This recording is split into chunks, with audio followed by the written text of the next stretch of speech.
y algunos de los puntos que se toman para el proceso, ¿no?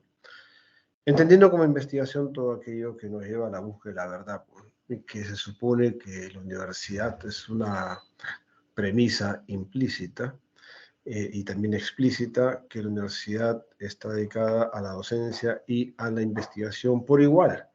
Si no es uno más que otro, es por igual.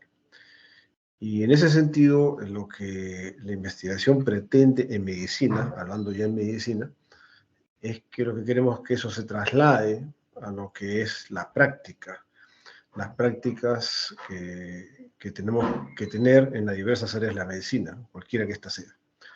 Así que la investigación se hace para mejorar la atención, no se hace para satisfacción propia, ¿no? Aunque pueda haberla, obviamente, pero no es ese el objetivo final. Y así hay unas preguntas que uno se puede hacer ahora a la luz de investigaciones pasadas que ya nos han demostrado la inutilidad o la utilidad de una u otra intervención. Podemos ver preguntas que son, las primeras dos son muy comunes a nivel de pediatras generales, ¿no? O de familias incluso, ¿no? Aconsejábamos antes que los niños duerman boca abajo y hace ya 30 años que ya recomendamos todo lo contrario. O sea, no solamente que no duerman boca abajo, sino que todo lo contrario, que duerman boca arriba. Tantas cosas que uno tiene en la práctica diaria y esta es una cosa absolutamente, es una indicación absolutamente rutinaria en el pediatra, y así fue hasta hace 30 años. O también lo que es más reciente, ¿no? O sea, siempre hemos escuchado, siempre nos han enseñado que no le des los alimentos alergénicos a los niños antes del año de edad porque pueden desarrollar alergias. ¿Y hasta cuándo vamos a seguir con eso? Porque las investigaciones son cada vez más sólidas en cuanto a mostrar que incluir antes del año alimentos alergénicos como es el maní o el huevo, más bien disminuyen la tasa de alergias. Aunque parezca paradójico, obviamente tiene una explicación, un razonamiento. Así que estas son dos preguntas que a diario nos podemos hacer los pediatras y que las investigaciones nos muestran lo equivocado que podemos estar como tomando un mito, si es que ha sido un mito o una investigación insuficiente previa, ¿no? O unas investigaciones insuficientes previas. A nivel más específico, dentro del área que a mí me ocupa, como es emergencia o cuidados intensivos, también durante mucho tiempo hemos utilizado la cantidad de líquidos en abundancia para los pacientes que tienen shock séptico, por ejemplo. Recomendamos mucho líquido y eso se ha seguido utilizando hasta quizás hace unos 10 o 12 años, en lo cual hay una tremenda cambio en las políticas que se tienen al respecto. O en una patología que no es tan frecuente ver en el pregrado, pero que tiene que acostumbrarse porque no es solamente de cuidados intensivos, es el síndrome de dificultad respiratoria aguda, el cual durante mucho tiempo se manejó de una manera y ahora, bueno, está mucho más complejo, que es saber si en el ventilador mecánico debemos darle preferencia al volumen o a la presión, o tener más cuidado de la presión que el volumen. Pero es mucho más complejo que eso, pero verdaderamente durante mucho tiempo el problema era la presión. Por eso se llamaba barotrauma, ¿no? Baro de presión y trauma por el neumotórax usualmente que se producía, pero ya sabemos de que ese no es el punto, ¿no? Así que mirando en esta perspectiva, uno entiende la investigación como todo proceso que nos ayuda a la mejora en la calidad de vida. Y bueno, ya saben ustedes, no es solamente en medicina, acá vemos a quien es un amante del café, como quien habla, puede leer artículos como este, ¿no? Cuando tiene un tiempo por ahí y puede ayudarme a disfrutar más, no solamente lo que sé, sino cuando disfruto el hermoso aroma, sabor y consistencia del café. Otro aspecto importante en la investigación para que ustedes vayan rompiendo unos cuantos mitos si es que aún los tenían, aunque esta sociedad más moderna ya tiene cada vez menos ídolos, lo cual está bien. Una de las cosas que se apoyaba o se promovía durante la docencia previa hasta el siglo pasado era lo que el más experimentado tiene la razón, ¿no es cierto? Entonces había que escuchar al más experimentado y actuar de acuerdo a lo que él nos decía, ¿no? Así que eso también ha cambiado muchísimo. No se ha quitado de lado porque la experiencia tiene un valor intrínseco que no puede ser aquilatado en las investigaciones, pero la experiencia por sí sola es insuficiente. Necesitamos también algunos grados de evidencia. Entonces, la opinión del maestro, en el mejor sentido de la palabra del maestro, la opinión de él es válida y útil, no es infalible, para nada. Otro aspecto que ustedes deben estar preparados, yo no sé qué va a pasar en la medicina, por lo menos en la medicina, ¿no? En la sociedad es más fácil avisorarlo, pero bueno, no sé si será tan fácil, pero en medicina es tremendo, ¿no? Tremendo lo que está sucediendo con lo que es la inteligencia artificial. ¿Cuánto de nuestros trabajos, de nuestras tareas van a ser suplantadas? No, la verdad que es difícil, ¿no? Predecirlo, difícil, pero de hecho que van a haber cambios notables. Y ustedes, jóvenes, tienen que acostumbrarse a saber utilizar estos medios mucho mejor y lo hacen mucho más fácilmente que nosotros también y eficazmente además. Pero tienen que comenzar a trabajar sobre esto de inteligencia artificial porque no veo cómo pueda parar, porque el beneficio sobre la atención en pacientes puede ser notable y eso ya se está viendo, ya estamos mirando cómo en este epidemia del COVID, por ejemplo, funcionó muchísimo lo que era el seguimiento eh, a través de, de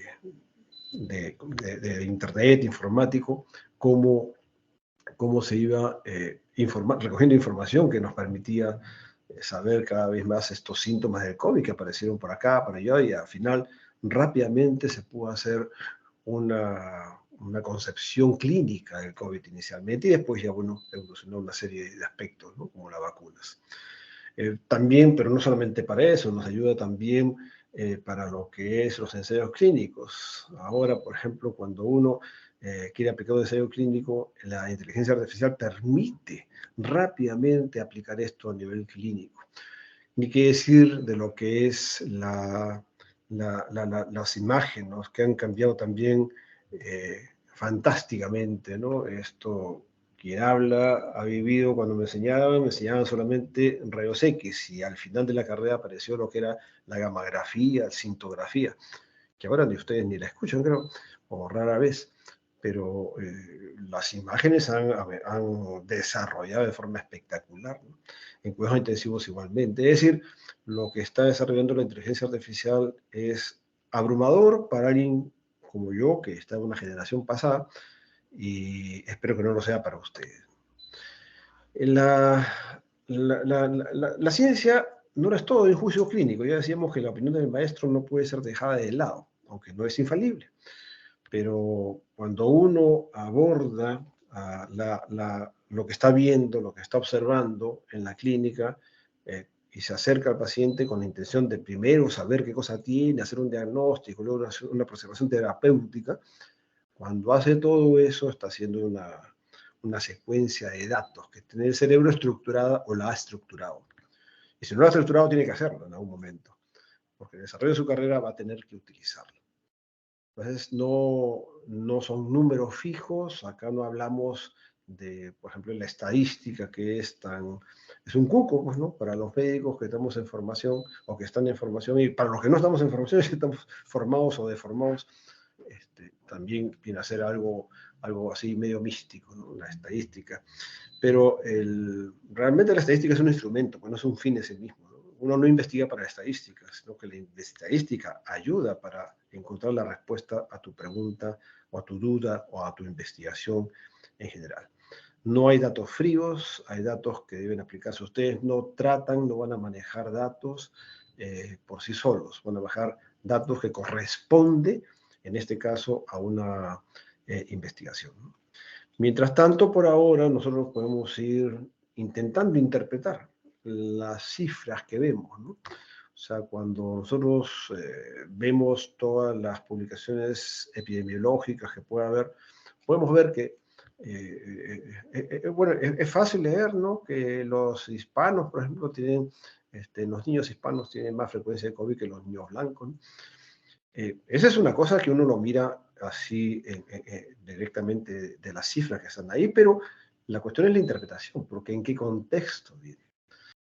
Cuál ha sido la forma como se han recolectado los datos. Esto no es suficiente ver simplemente las cifras, sino evaluar. Y por eso la importancia de que ustedes aprendan a leer los artículos de investigación, lo que se llama la evaluación crítica de un artículo. Porque si no, ustedes simplemente van a ingerir, a deglutir y asimilar una verdad que no es exactamente una verdad tal cual, sino es simplemente una aproximación más o menos alejada de la verdad. El proceso de investigación, por otro lado, el Instituto Niño de San Borja tuvo la magnífica idea de desarrollar este ciclo de lo que es la investigación, ¿no? Y como pueden, no vamos a desarrollarlo, por supuesto, no se angustien, pero el primer paso es la pregunta de investigación y por eso usualmente los profesores cuando hacen o desarrollan el proyecto de investigación con ustedes, intentan que ustedes lo primero que tienen que hacer es encontrar su pregunta de investigación para poder saber qué va a seguir, qué viene después, ¿no? Y ahí están los pasos, pues todo el desarrollo del proyecto, la ejecución, qué sé yo. Pero vean ustedes también que deben terminar en una publicación. O sea, no es ético realizar investigaciones que no son publicadas. Y de hecho eso me cae a mí también, ¿no? O sea, a todos los que hacemos alguna manera de investigación. Tenemos ahí publicaciones que yo tengo un estudio que ya terminó hace 2 años y estoy desesperado porque todavía no tengo la capacidad anímica o de tipo de oportunidad para poder desarrollar el artículo que no quiero y siempre uno quiere hacerlo mejor. Entonces, la publicación es el paso casi al final, ¿no? Porque es el final de todo lo que corresponde a la investigación hecha por uno mismo.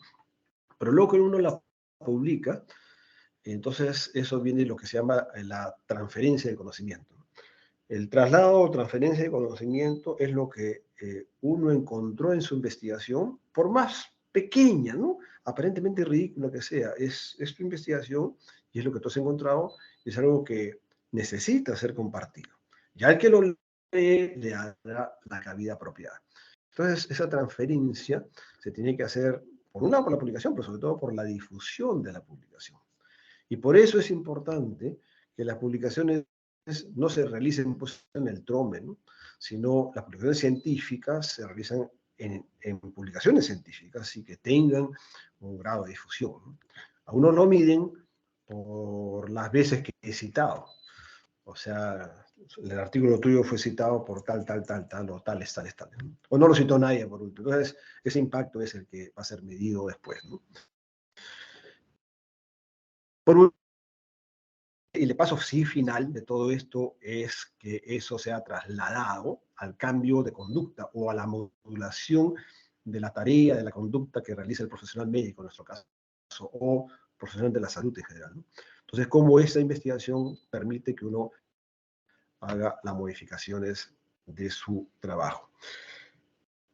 Nosotros no vamos a ver diseños del estudio el día de hoy, pero creo que es útil siempre recordar que esta es una gráfica de hace más de 20 años, ¿verdad? Que la sacó el Lancet, pero esta es una gráfica maravillosa porque está encerrada acá lo que es el tipo, el diseño y cómo se puede ver rápidamente, ¿no?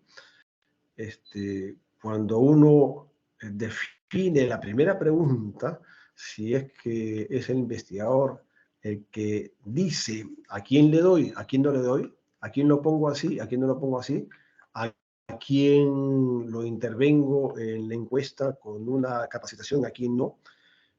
Entonces, eso es un ensayo clínico. Yo estoy decidiendo como investigador lo que hago con uno que no lo hago con otro para comparar, ¿no?, a los dos grupos. Entonces, si el investigador asigna o indica quiénes son el grupo expuesto y quiénes son el grupo no expuesto, hablamos de los ensayos clínicos randomizados, ¿no? Los ensayos clínicos que ustedes ya conocen, que es el mejor grado de evidencia que podemos tener en estudios de medicina, ¿no? Los no randomizados, simplemente la diferencia es que la designación para un grupo u otro no fue hecha al azar, completamente al azar, ¿no? Que es la diferencia entre el ensayo clínico randomizado y el ensayo clínico no randomizado. El más estricto y el de mayor validez interna es aquel que tiene un ensayo clínico randomizado, o sea que hizo una asignación de la exposición de forma aleatoria, ¿no? O sea, al azar. Cuando uno no realiza esta asignación de exposición, el estudio es observacional, todo lo demás son observacionales. El único estudio, podríamos llamar experimental, que así se llama, digamos, en general, es el ensayo clínico.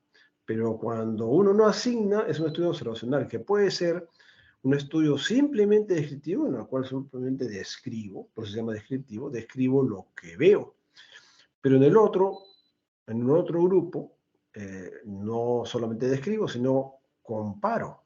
Y por eso se le llama estudios analíticos. O sea, comparo. En esa población no intervengo, no decido quién, pero veo quién tuvo y veo quién no tuvo. A quién se le hizo, a quién no se le hizo, quién recibió, quién no recibió. Entonces, con eso yo puedo hacer la identificación de dos grupos y entonces hacer un estudio analítico porque hago un estudio comparativo. Y ese estudio comparativo son los clásicos tres tipos, ¿no? El estudio de cohortes, de acá hacia adelante, el estudio caso y control, de acá hacia atrás, y el estudio transversal, que es en este momento el aquí y el ahora. Entonces, el tiempo en el cual uno identifica la exposición y el resultado, o sea, el desenlace, es el que va a determinar si este es un estudio de cohorte, si es un estudio transversal o caso y control, ¿no? Entonces es bien sencilla la lámina, pero permite una rápida identificación del tipo de diseño que ustedes tienen para leer y luego tienen que aprender a utilizarlo para su tipo de investigación. ¿Cuál es el mejor diseño? Las características del conocimiento científico son las tres clásicas que están ahí, ¿no? Sistemático, organizado y es objetivo. El sistemático es el método científico, que es algo que no vamos a tocar acá, pero es el razonamiento lógico que se sigue, ¿no? O sistematizado. Organizado es ejemplificado y clasificado en el protocolo de investigación. O sea, ahí en el protocolo de investigación yo voy a decir cómo voy a investigar, qué voy a hacer, cuántos pacientes, etcétera, etcétera. Todo eso está organizado en un documento que se llama protocolo de investigación, que es lo que ustedes están elaborando en esta asignatura de pediatría, ¿no? Y es objetivo porque todo lo que ustedes consigan en esa investigación, si la ejecutaran, pues ustedes no lo van a ejecutar esta vez, va a estar basada en observaciones de hechos, no en elucubraciones o pensamientos, ¿no? Entonces el método científico no es infalible porque no es como todo lo que viene del ser humano, nada es infalible, ni la inteligencia artificial, a no ser que esto se desdiga dentro de un tiempo. Y tampoco es autosuficiente el método científico. No es que tengamos que decir, es una herramienta obvia. El método científico es necesario para la investigación, pero no es infalible y no es suficiente por sí mismo, ¿no? Para utilizar el método científico se requiere cierto conocimiento. Y no puedo investigar algo sobre... ¿Qué voy a investigar? Pues sobre la capacidad del frijol de combinarse con el garbanzo. No sé nada de eso, no tengo ni idea. Y no es ético tampoco investigar sobre áreas que uno no conoce. Así que requiere cierto conocimiento previo de los temas para poder conocerse. Por eso el método científico tiene una aplicación directa sobre cada área. ¿Cuál es el objetivo final? El conocimiento. Claro, el conocimiento para llevarlo a la práctica, como decíamos en el ciclo del Instituto Niño de San Borja, ¿no? Que es para llevarlo a la práctica con los pacientes, pero eso lo hago porque conozco el resultado, porque conozco y ese resultado me parece razonable. Entonces, el conocimiento es el plan final, pero ya saben ustedes, el ciclo que están ustedes siguiendo en el desarrollo de su proyecto es identificación de problemas, hacer su hipótesis y luego hacer la ejecución del estudio observando los resultados y luego ya interpretar analizando e interpretando. Ese es el ciclo que van ustedes a seguir en su proyecto, ¿no? El proceso de investigación tiene básicamente dos partes, ¿no? Lo que ustedes van a desarrollar es esto, ¿no? O sea, el protocolo de investigación, en donde van a tener que identificar el problema, plantearse una hipótesis. La hipótesis es necesaria en todo estudio analítico, eh, que son todos menos los descriptivos, ¿no? Entonces, si ustedes tienen un estudio analítico, tienen que plantear una hipótesis. Si ustedes tienen un estudio descriptivo, no existe ninguna hipótesis, simplemente están describiendo, ¿no? No tienen nada que predecir o ver que se pueda predecir algo, ¿no? Y por último, ahí está el diseño, que es lo que vamos a hablar del tipo de estudio, también cómo se va a hacer y cómo es el procedimiento detallado del estudio. Esto es lo que van a hacer en el protocolo de investigación, ¿no? Involucra el problema, la hipótesis y el diseño. Luego viene la ejecución, que está en cuanto a que uno comienza a recoger los datos. Luego viene a estructurar y a ordenar los datos. Uno no recoge datos hacia la loca, uno tiene que saber cómo va a recolectar sus datos. Ya sea pues en un Excel, en cualquier documento que ustedes deseen hacerlo, pero es saber cómo se va a registrar esos datos. No solamente tomarlos, sino hacer una elaboración apropiada de datos apropiada para el estudio que están haciendo, ¿no? Y para el diseño que están haciendo. Y por último vienen los análisis, ¿no? Vienen los análisis. Que esto ya no lo van a hacer en esta vez, ustedes en esta asignatura, y ahí van a ver pues, si se confirma, o si en el peor de los casos, en la tragedia de la investigación, es que se dan cuenta que no tiene ningún valor científico, ¿no? Claro, esto que no tenga valor científico no depende que los resultados sean positivos o negativos para la hipótesis que ustedes han planteado, ¿no? Puede rechazarse la hipótesis o puede aceptarse la hipótesis. Pero eso no significa que no tenga valor. Eso tiene, si se rechaza la hipótesis, tiene valor. Y claro que tiene valor, por supuesto. Pero el tema es que no tenga valor científico y eso depende de qué cosa han hecho ustedes acá, estos dos pasos previos, ¿no? O sea, el protocolo, que también estructurado y ejecutado estuvo en su parte de la ejecución misma del estudio, ¿no?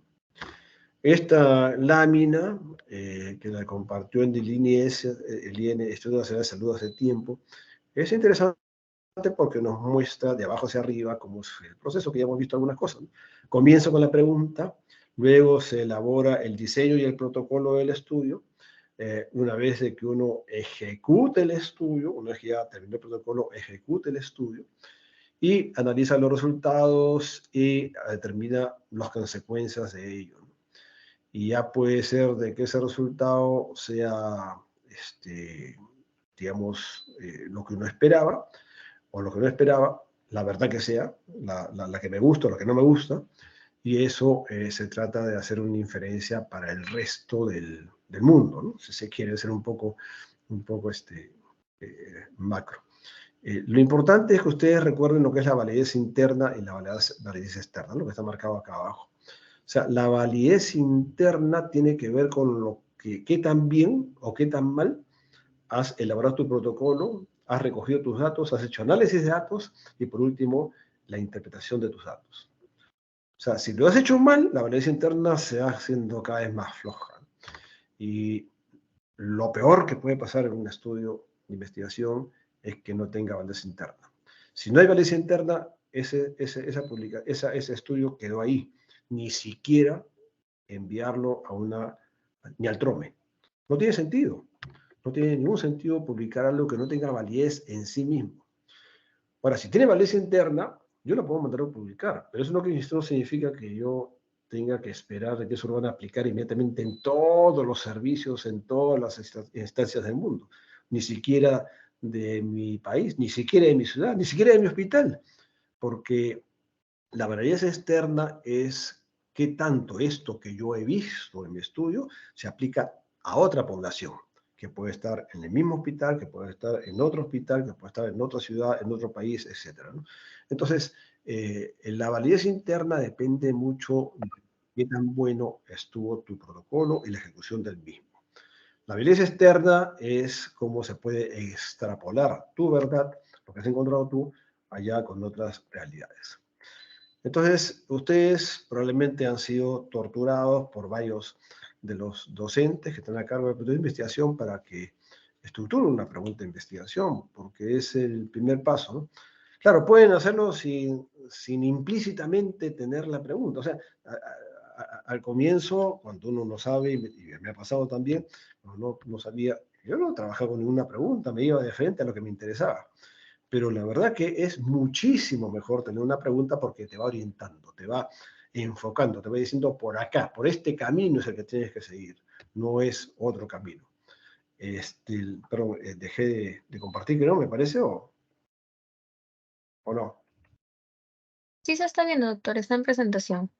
Ah, sí, sí, no sé por qué se me cliqué el final, pero siguiendo con la presentación, en esta estructura del proyecto, el protocolo de investigación, que es el que ustedes están desarrollando, vean ustedes que cada elemento del mismo, sea la pregunta, sea la metodología por diseño, criterio de selección, etcétera, todo tiene un propósito, ¿no? Todo tiene una finalidad. Es hacia dónde estoy apuntando y me permite también identificar. Entonces, cuando ustedes tienen una guía como esta, permite que ustedes puedan ir viendo cada sección del protocolo, puedan ir eligiendo razonablemente y razonadamente cómo van a elegir, por ejemplo, los sujetos del estudio, ¿no? O sea, quiénes son, a quiénes voy a incluir en este estudio, y segundo, si es pertinente, como es la mayoría de veces, cómo voy a seleccionarlo, ¿no? Que es uno de los ítems en los cuales varios tesistas fallan. No identifican cómo seleccionó. O sea, había 300, pero va a trabajar con 100. Excelente. Pero dime cómo los elegiste esos 100. ¿Con una moneda? ¿Con qué fue? Y otra cosa, en cuanto yo les he pedido al grupo con el cual estamos trabajando, que sigan la estructura de la Universidad Villarreal, la estructura del proyecto de investigación de la Universidad Villarreal, porque estamos en la Villarreal y es lo correcto. Y además casi todos son parecidos, ¿no? O sea, pueden cambiar el orden de los ítems, más arriba, más abajo, antes o después, pero casi todos tienen lo mismo, así que no hay diferencia, simplemente se va acomodando. Esta es la que tiene la Universidad Villarreal, yo les animo que sigan esa estructura porque estamos en la universidad, ¿no? Hay que seguir tal cual. Ahora bien, como decíamos, el problema, la duda, la idea y el problema van a ser más o menos lo mismo para llegar al proyecto, ¿no? Entonces, ¿cómo se interacciona, cómo se interrelacionan estas tres áreas, ¿no? La pregunta, investigación, la idea y el proyecto? Nosotros en San Borja también hubo algún tipo de aproximación y ya desde que uno iba a presentar un proyecto, sea para un estudiante o para un doctorado, cualquiera, todos los que presentaban proyectos tenían que tener de principio la idea, cuál es su idea de la investigación. Y eso se le preguntaba. Y claro, el que hacía doctorado o maestría probablemente ya no necesitaba mucha orientación, pero el estudiante sí requería apoyo para identificar su idea de investigación. Entonces ya ustedes se pueden ir ideando, imaginando de dónde vienen las ideas. Usualmente son de las experiencias personales o las lecturas que uno ha tenido. Es frecuente. Y cuando uno quiere trasladar esa idea quiero investigar, quiero buscar una cuestión sobre eso, entonces se va ya hacia el problema, ¿no? Para identificar la pregunta, ¿no? El planteamiento del problema y la pregunta de investigación. Eh, Tienen que leer, o sea, primero tienen que tomar, no sé, no tienen que ser los expertos en el tema, pero por lo menos orientarse con el tema. Eh, Leer dos o tres artículos al respecto que les permita darse una visión, un espectro de visión. Nunca leer un solo artículo al respecto porque puede ser muy sesgado y puede ser una mirada a la calle desde la ventana que yo tengo en mi casa, pero el del vecino tiene otra mirada desde otra ventana, ¿no? Y que está opuesta a la mía. Entonces vemos las mismas cosas, pero una perspectiva diferente. Entonces por eso es que es bueno que uno lea dos o tres artículos, o si es de su área que le gusta, entonces puede leer más todavía, ¿no? Y ahí se da cuenta de lo complejo del tema. Pero hay que familiarizarse con el tema primero antes de elaborar el artículo, el protocolo de investigación, ¿no? Y una vez que uno ya sabe qué tema es, la idea del problema es, cuando ustedes elaboren el planteamiento del problema, es concretizar, o sea, enfocar, ¿no?, la idea. Y luego viene lo que se llama la delimitación del problema, que ustedes también la van aprendiendo en el desarrollo del planteamiento del problema. El conversar con gente que conozca les va a ayudar a orientarse, pero no es algo que reemplace el proceso anterior, que es el proceso de pensamiento, ¿no? O sea, primero leo yo, después concreto yo mi idea, y ahí es donde puedo tener ciertas dificultades para aterrizar esa idea en un proyecto, por cómo lo plasmo, cómo lo hago, y puedo encontrar ciertos problemas para el aterrizaje. Por eso es que ahí es donde conviene, si es que así fuera necesario para ustedes, que el profesor les esté orientando o desorientando al respecto, ¿no? Pero se trata de eso. Ya hemos hablado de información sobre el tema, es vital. No tiene que ser, pues, el descubrimiento de un nuevo método, ¿no?, de una nueva droga. No tiene que ser eso para nada. Lo importante es ver que sea una mirada nueva de algo que ya se conoce. Si es algo nuevo, como se dice, ya es algo más raro, ¿no? En medicina cada vez es más raro, pero usted no se imagina, a veces aparece alguien, una genialidad por ahí, ¿no? Es lo que se llama pensar fuera de la caja, ¿no?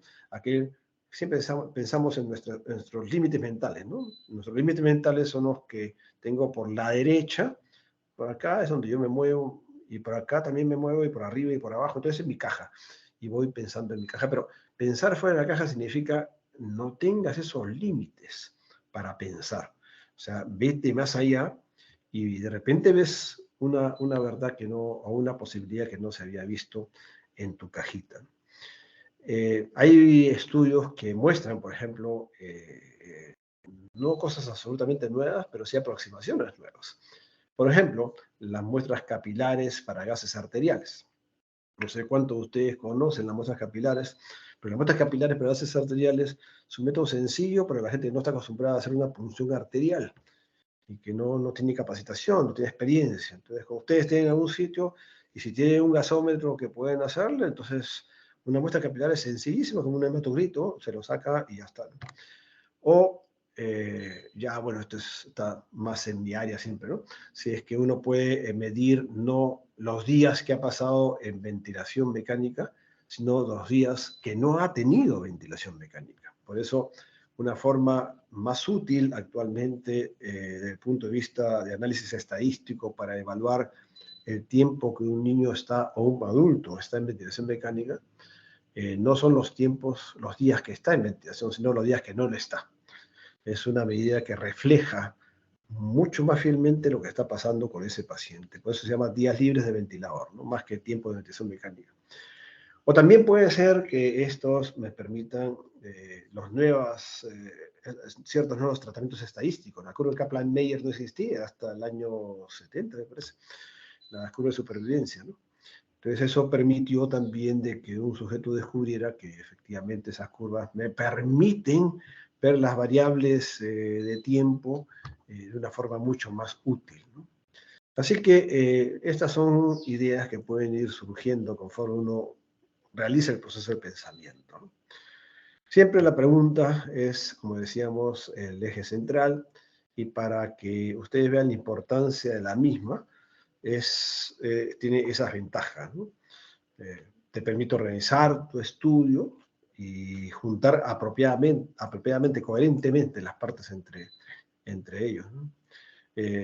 La delimitación del estudio, porque tú no vas a estudiar el problema a nivel de todo el mundo, pues, ¿no? Tienes ciertos límites y ni siquiera todo el problema lo vas a investigar, sino que tienes que centrarte en qué parte del problema que te ocupa es el que vas a centrar tu trabajo, tu investigación, ¿no?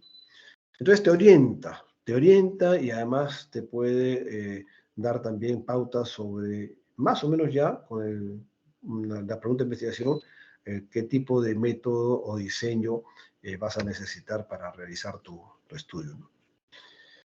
Siempre tienes que considerar ese camino sinuoso que puede haber desde que yo tengo una pregunta que se me ocurre, que es muy interesante, a plasmarla en una pregunta concreta, en la cual yo pueda responder esa pregunta de una manera relevante y factible. Porque hay preguntas que terminan siendo imposibles de contestar en un estudio, por lo menos de tipo cuantitativo, ¿no? O sea, hay gente que lucubra mucho y no sabe aterrizar esa pregunta de investigación en una pregunta que deba ser contestada en el términos actuales, términos reales y actuales, de nuestro mundo real. No es que yo pueda dejar la pregunta flotando por ahí y que no sea fácil de contestar. Si no es fácil de contestar y si no se puede contestar con claridad y precisión, pues no sirve para investigación. Por eso es que la pregunta debe hacerse, una vez hecha, ya debe hacerse de un modo tal que pueda ser respondida. Y ustedes pueden leer su propia pregunta y darse cuenta, pero esto cómo lo voy a encontrar. Entonces ahí mismo ustedes se dan cuenta qué tan útil es su pregunta o no para los efectos de la investigación. Puede ser útil desde el punto de vista, digamos, hasta filosófico, de pensamiento o de vista general, ¿no? Teórica, pero no para un estudio de investigación que intenta ser práctico, ejecutivo, tangible, con resultados tangibles. Una de las estructuras que permite enfocar muy bien la pregunta de investigación es la estructura PICO, ¿no? Que algunos de ustedes creo que ya han conocido, que es las siglas de PICO de las cuatro secciones o partes que debe tener una pregunta para que sea una pregunta válida. Entonces, por ejemplo, ahora, cuando uno mira la pregunta, o cuando uno evalúa la pregunta, evalúa esto, ¿no? En esa pregunta está la población que se va a estudiar. En esa pregunta está la intervención que se va a hacer o se va a observar, sea un estudio de tipo de ensayo clínico o sea un estudio observacional pero analítico. Está ahí la asignación. Tercero, está ahí la comparación de dos grupos, porque hablemos de que estamos hablando, recordemos que estamos hablando de estudios analíticos, ¿no? Y por último, el O, que es del resultado, ¿no? El inglés outcome del resultado. Entonces, con esta estructura, ustedes pueden desarrollar una pregunta buena, una pregunta válida, una pregunta tangible, cuya respuesta va a ser tangible, ¿no? La población, la intervención, la comparación y el desenlace finalmente que se espera observar en ese estudio. Este es un ejemplo que siempre coloco, que digamos intenta abordar un problema común en pediatría, ¿no? Los gorditos, los niños gorditos que están en la consulta y que uno, y vamos, quienes hemos hecho y quienes hacemos consulta externa durante años sabemos la cantidad de obesos adolescentes que tenemos, ¿no? Desde los 8, 10 años, a veces antes, pero en adelante es un montón de obesidad. Tenemos 20, 25% de obesidad, si ustedes ya lo han llevado en la primera unidad, creo, y depende de la población, a veces hasta más. Entonces, obesos y sobrepeso hay un montón en nuestro país, ¿eh? No estoy hablando de otro país, pero también de otros países, sobre todo los de ingresos más altos. Así que cuando uno tiene ese tipo de niños, uno se desgañita, pues, diciendo de cada visita, oye, bueno, la primera siempre uno intenta, se llama, no, ya, no comas esto, no comas lo otro, y te hace ejercicio 3, 4 veces por semana, qué sé yo, hace una maravilla de indicaciones, ¿no? Viene a los 3 meses y está igualito si no ha subido de peso. No sé, no logramos nada. Entonces, claro, los padres frustrados, el médico frustrado, pero lo peor de todo es que el niño está frustrado, porque el niño, cuando acude a un consultorio, así sea obligado por la madre, un niño adolescente, es un niño que va porque quiere bajar de peso. Un niño adolescente no lo obligas a nada se puede obligar. Ese niño ya tiene decisiones propias. O sea, no será independiente del todo, pero decisiones propias. Y sobre eso, sí, él va a decidir si quiere o no quiere comer, o si no quiere comer tanto, lo que va a comer. Él va a decidir. Anda, cierra la puerta de la refrigeradora, pues, ¿no? Así que este problema lo tenemos hartamente frecuente en la parte pediátrica ambulatoria. Hospitalaria también, lamentablemente. Entonces, ¿qué es cuál es la realidad? ¿Cuál es el problema? es el niño obeso que no mejora con el tratamiento convencional. Con el tratamiento convencional lo mando al nutricionista, y el nutricionista es extraordinario, ¿no? Porque una maravilla, te dice, el lunes en la mañana, mira, ve, el lunes en la mañana come este desayuno, el martes es otro desayuno, para que no se aburra. Y así le pasa para cada día su desayuno, para cada día su almuerzo, para cada día su cena. Y es fabuloso, ¿no? Entonces, la primera vez que lo vi, señor, me encantó. Dije, acá esto sí, ya pues ya no tienen excusas, no tienen excusas para nada, ¿no? O sea, igual no le hacen caso o no funciona por alguna razón. Entonces, el problema en este caso, la pregunta es el niño obeso que no mejora con el tratamiento estándar. ¿Y cuál sería la intervención? Sería, ya no le hago lo de siempre, sino lo que voy a hacer es un tratamiento familiar. Es decir, yo le voy a dar la indicación a él, pero a los padres también, oye, ustedes igualito, pues no. O sea, si el niño come esto, ustedes también coman esto. Ya, usted no va a comer un huevo frito con tocino pues, en la mañana mientras el otro está comiendo su avena o no sé qué cosa le dan. Entonces, eso es algo que involucra a la familia y, y hay estudios que muestran que efectivamente esa aproximación es más eficaz, por lo menos, no es perfectísima, pero sí más eficaz que el estándar, ¿no? Así que lo que va a hacerse en ese estudio es en ese niño obeso, esos niños obesos que vas a estudiar, vas a hacer dos cosas. A uno le vas a dar el grupo, ya, el tratamiento estándar, y a otro no le vas a dar ese tratamiento, sino el tratamiento familiar. Así que esa sería la comparación, la intervención y la comparación a la vez, ¿no? Y luego se la hace, ver cómo va el peso, ¿no?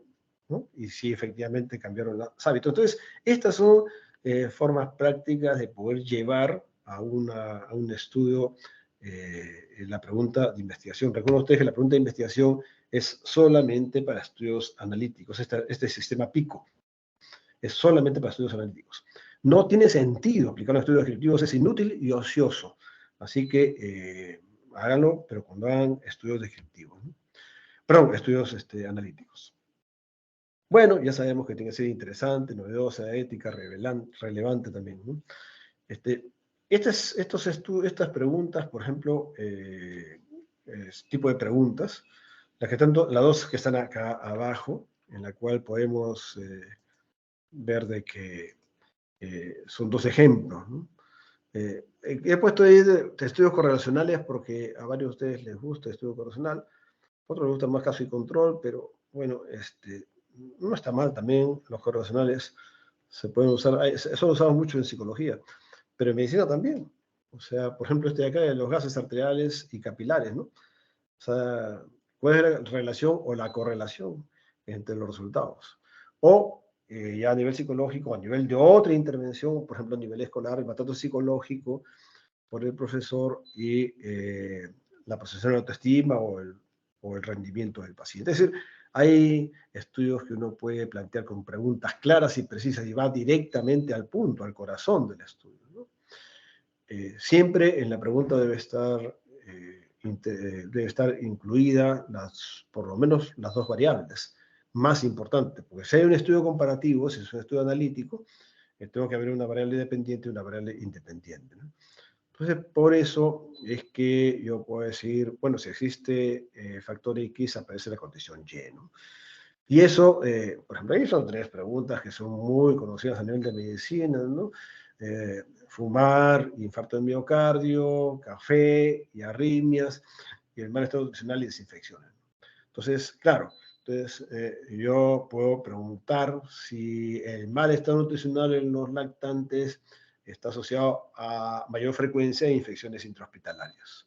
Entonces ya estoy haciendo esa pregunta de investigación concreta, estoy incluyendo las dos variables, estoy incluyendo los grupos compartidos, porque el estado nutricional me va a comparar al eutrófico contra el desnutrido y también contra el obeso. Entonces ya tengo hasta tres grupos ahí, ¿no? Entonces cosas así uno le permite ya ir identificando la pregunta de investigación que va a ser útil para orientar después el desarrollo mismo del proyecto. O esto que apareció en el COVID también, en la posición prona, ¿no? O sea, colocar al paciente boca abajo que mejora la oxigenación, que era una observación que ya veíamos desde antes del COVID, pero en el COVID alcanzó mucha notoriedad, porque prácticamente a todos se le ponían boca abajo, ¿no? Hasta los noticieros de acá, cuando entraban a la sala, se veía a todos los pacientes adultos boca abajo. Efectivamente, ¿no? Es una posición que mejora oxigenación. Entonces, Una pregunta válida era cuál es el efecto de la posición prona en pacientes con neumonía. El COVID-19 sobre la oxigenación y en este caso agregaba una variable más, la forma como se medía por la relación saturación FiO2. También podría ser por la presión parcial de oxígeno, nada más, ¿no? Bueno, sino que se eligió ahí esta relación SAFI, ¿no? Saturación FiO2. Ahí ustedes pueden ver dos variables, posición prona en la oxigenación, ¿no? Entonces, posición prona es una variable y la oxigenación es la variable dependiente, ¿no? Y ahí están las dos variables que se van a estudiar. Está la población, que es pacientes con neumonía por COVID, en este caso, ¿no? Puede ser otra patología, pero en este caso se estudió neumonía por COVID. Entonces está la población, está la intervención, que es la posición prona, y está el efecto, ¿no? El desenlace. Aquellos que se pusieron en posición prona versus aquellos que no se pusieron en posición prona. Y a veces en la pregunta de investigación, como en este caso, se agrega también la forma como se mide, que en este caso es la relación de saturación de oxígeno sobre el FiO2 administrado al paciente, ¿no? Entonces el problema, cuando ya lleva problema en sí mismo, una vez de que ya identifique la pregunta, entonces hay que plantear el problema, hay que describir el problema y formular el problema, ¿no? Entonces, por eso es que ustedes van a ver en las secciones del problema, usualmente dice planteamiento del problema, descripción del problema, delimitación del problema, formulación del problema que siempre termina con la pregunta, ¿no? Con la pregunta de investigación. Entonces, ese es lo estándar, digamos. Uno desarrolla todo el planteamiento del problema, lo describe, le hace la vuelta por acá, por la derecha, por la izquierda, arriba abajo, y finalmente plantea la pregunta de investigación. Entonces, bueno, todos saben lo que es un problema, pero claro, para la parte de investigación es que no tengo, o sea, conozco las respuestas que pueda haber, pero no me satisface o no satisface al conocimiento actual, ¿no? El conocimiento actual no está satisfecho con esta información, ¿no? Por ejemplo, lo que es la definición de sepsis. ¿Estamos satisfechos? No estamos satisfechos. No, para nada, para nada. ¿Se ha mejorado? Sí, sí, se ha mejorado. Pero, ¿cuál es la mejor definición de sepsis? Por ejemplo, si ese fuera el problema, la pregunta del problema. Entonces, ¿cuál es la mejor definición de sepsis? Bueno, será esa, pero no es la que satisface. Entonces, se puede comparar con otra aproximación, con otra propuesta adicional, ¿no? Entonces, siempre hay posibilidades de observar un poco más. ¿De dónde sale el problema después identificar? Generalmente, pues uno, si no la ubica en la práctica diaria, bueno, ustedes todavía no pueden, o bueno, de repente tienen alguna oportunidad de estar por ahí y observar alguna intervención interesante. Por ejemplo, el último día que estuve con los alumnos, el grupo de las chicas, porque las tres son mujeres, ellas se fueron, y cuando se fueron justo, voy a la sala y veo que se está iniciando una plasmaféresis de una niña, ¿no? Que tenía una encefalitis autoinmune en la cual también se recomienda plasmaféresis. Entonces, ellos podían haber, ¿no? Visto el procedimiento y quizás animarse, por ejemplo, a preguntarse desde el punto de vista de investigación, eh, ¿es útil la plasmaféresis en pacientes con encefalitis autoinmune, pacientes pediátricos con encefalitis autoinmune? Y entonces esa pregunta puede desarrollarse para abordar una potencial respuesta, ¿no? Entonces, de la práctica sale, en mi opinión, de ahí sale la mayoría, ¿no? Pero cuando uno ya está en la práctica diaria y tiene que leer artículos periódicamente, entonces también ahí en lo que lee, esa literatura, ahí va a encontrar muchísimas preguntas, ¿no? Por eso, pero es que hay que leer no como que el artículo que estás leyendo tiene la verdad, es la última chupada del mango y tiene la verdad absoluta. Para nada, todo lo contrario, siempre ser críticos. No negativistas, pues, ¿no? Tampoco no hay que irse al extremo de que no cree nada. No, no, no, o sea, hay que creer en esos resultados, pero hay que saber las limitaciones de ese resultado. Entonces, por eso es que el problema se va identificando o en la práctica o en la lectura, pero en la lectura crítica. Pues uno hace una lectura de tipo sumisa, en el cual lo que yo leo, oh, qué maravilla, y no me percato de las debilidades que hay de ese mismo artículo, de esa misma propuesta, ¿no? Bueno, algunos profesionales, no necesariamente investigadores, ¿no? Saben muy bien las dudas que hay, ¿no? Un excelente profesional médico puede identificar claramente la necesidad de investigación sin ser ningún investigador, absolutamente, ¿no? Entonces, el planteamiento del problema, como decíamos, tiene esas 4 áreas, ¿no? Identificación del problema, que es lo importante que ustedes desarrollen cuando hagan esa sección, o sea, identificación del problema, y tienen que ser concretos en el problema, y no se vayan pues a lo macro, ¿no? Pero sí de unas 3 o 4 frases, oraciones macro, se pasan directamente hacia lo que les ocupa en ese momento, para no desarrollar demasiado extensamente el tema. Entonces, una vez que ya identifican el problema, delimitan el problema en el sentido de que hasta dónde es lo que ustedes están preocupados, o con dudas, o con inquietudes, ¿no? Hasta dónde, qué partes de esta pregunta, de este problema es el que me está preocupando más. Y luego ya viene lo que es los problemas general es específico. Bueno, a mí personalmente me parece ocioso, pero desde el punto de vista de la estructura del proyecto de investigación de muchos, no solamente de la vida real, está esto, ¿no? Hay que colocar el problema general y el problema específico. Pero que viene a ser un espejo de lo que es objetivo general y específico, ¿no?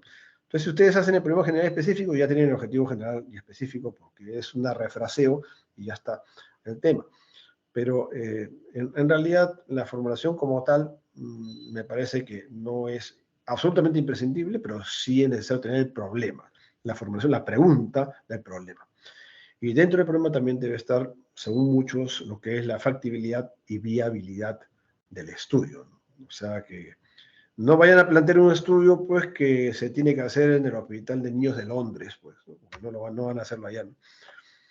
La percepción e identificación del problema también, hay varios ítems. Bueno, este es un ejemplo, ¿no? Es una lista de ejemplos, pero además ustedes pueden encontrar decenas, si no centenares de ejemplos para poder hacer investigación de tanto a nivel pediátrico como a nivel de adulto, ¿no? Y lo que llamamos la delimitación, o sea, ¿dónde estamos acá?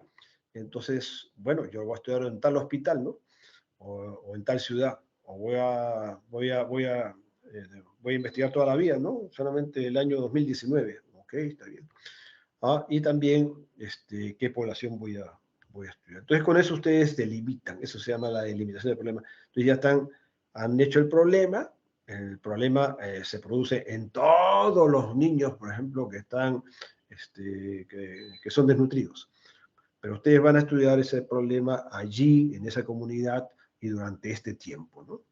Entonces, esto es lo que se intenta hacer con lo que es la delimitación del problema. Una cosa que deben tener en cuenta, sobre todo las primeras cosas que evaluamos, una cosa que es obvia, ¿no? Pero hay que evaluar porque siempre se encuentra uno con incoherencias e inconsistencias.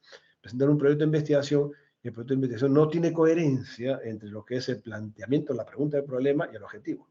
Entonces, un test rápido, así, un test rapidísimo para poder saber si ese proyecto por lo menos ya tiene una idea de qué cosa quiere hacer y que lo está haciendo más o menos encaminado, habrá que ver el resto, es irse a la pregunta del problema y segundo, irse al objetivo. Y tiene que haber correlación, por ejemplo, este de acá, ¿no? ¿Cuál es el efecto del estado nutricional, o sea, bueno, malo, pésimo, en el niño críticamente enfermo a la admisión sobre su evolución en la UCI? O sea, quiero saber si el estado nutricional, sea desnutrido, sea obeso, sea eutrófico, en la UCI, al ingreso de la UCI, afecta su evolución. Esa es la pregunta. Entonces, ¿cuál es el objetivo? Determinar, conocer, identificar, comparar el efecto del estado nutricional de este niño críticamente enfermo a la admisión. Entonces, hay una coherencia. Como digo, a veces resulta medio ocioso porque está ahí, pero a la hora que uno evalúa producto de inversión es bien fácil, bien interesante a veces encontrar incoherencias ahí porque se le pasa, ¿no? O sea, no se dejen llevar por el proyecto, manejen ustedes el proyecto. O sea, a veces el proyecto debe ser un monstruo que nos va consumiendo y uno se pierde ahí, ¿no? Pues no se pierdan, pues.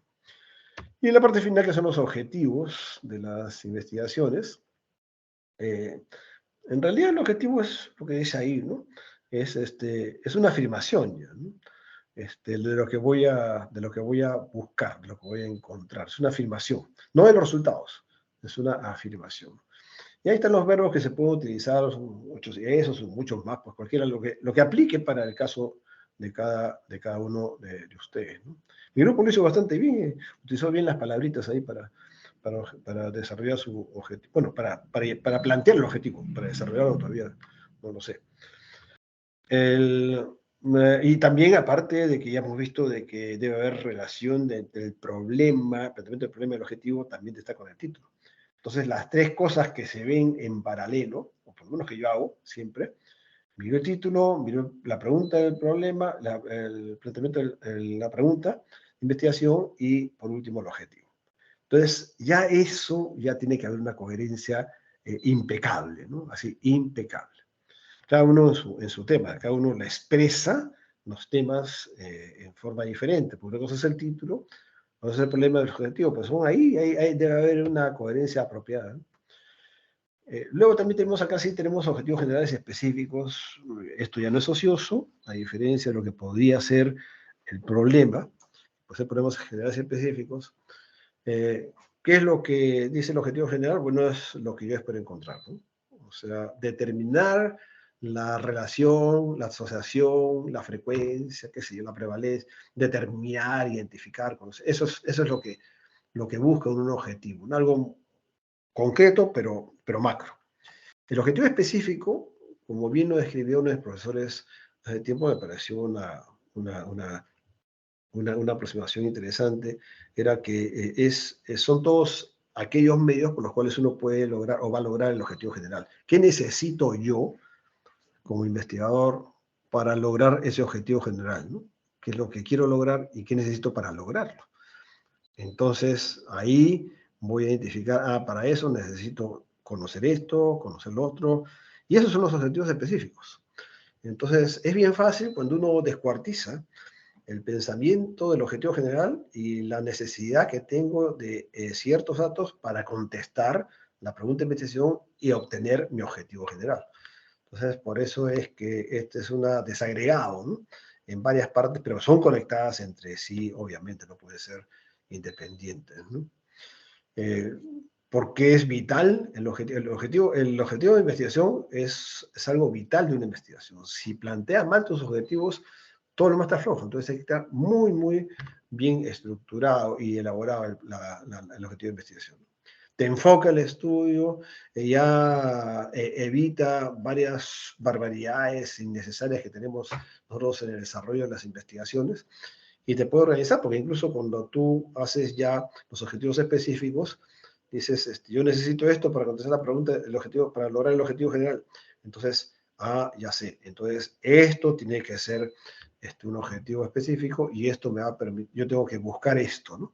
Tengo que dentro de mi trabajo, dentro de la recolección de datos, debo buscar estos datos. Y buscar otros datos para así lograr cada objetivo específico que quiero lograr, que debo lograr y que necesito lograr para intentar esta investigación. Piensen debajo de la caja cuando ustedes sean más adelante. Por ahora yo voy a dejar acá, justo son las 4 de la tarde, así que damos por cerrada esta clase y si es que hay alguna pregunta o comentario de los sobrevivientes, con gusto, no sé si es que... Y gracias por grabarlo, Renzo. Me había olvidado de ello también. Si alguien quiere hacer un comentario o pregunta, con gusto.